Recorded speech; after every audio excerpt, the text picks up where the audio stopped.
So the importance of this stage for the Fox is remarkable.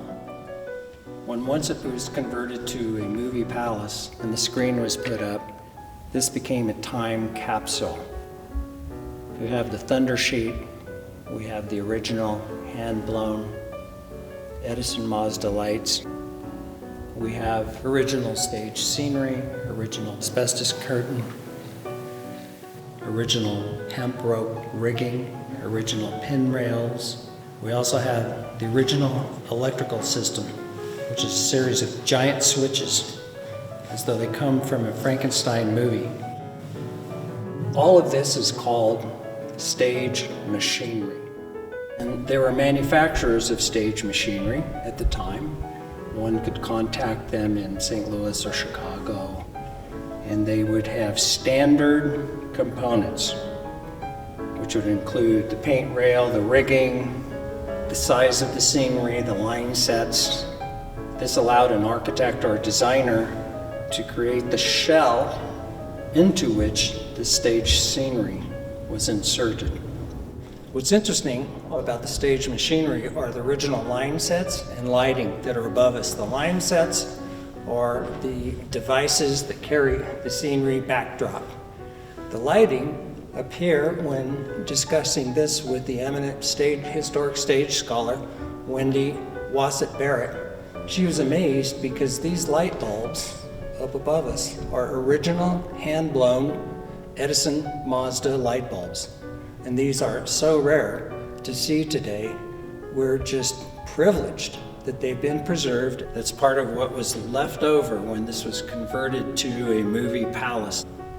It's almost as though when the screen went up, they created a time capsule, and everything behind it was forgotten. One of the most interesting pieces, and fairly rare, is the original thunder stick. And it's this piece of crumpled copper that's suspended from the paint rail up above.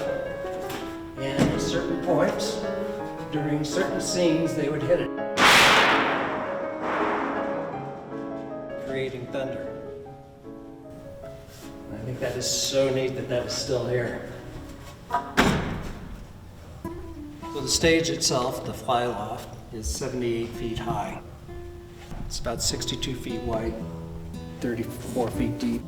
And there's several levels. The first one is called the paint rail.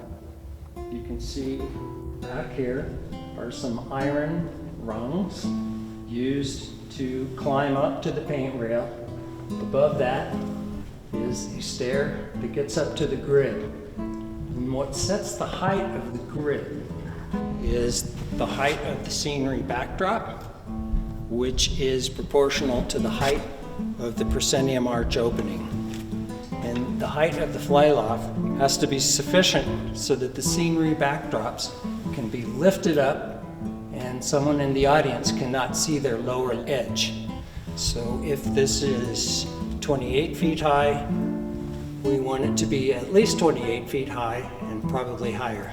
And then there's a whole series. We can see in tatters up above and some to the side would be the fore curtain, which helped frame this scenery backdrop. At this time in the nation's history, when these backdrops were painted, they created a unifying experience nationwide.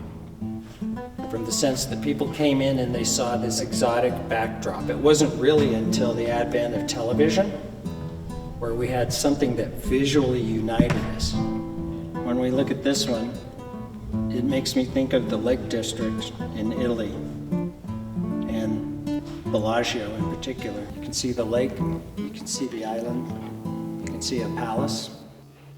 You can see there's an exotic, fantastic sense of how the towers are capped by onion domes and pure rocket-like finials.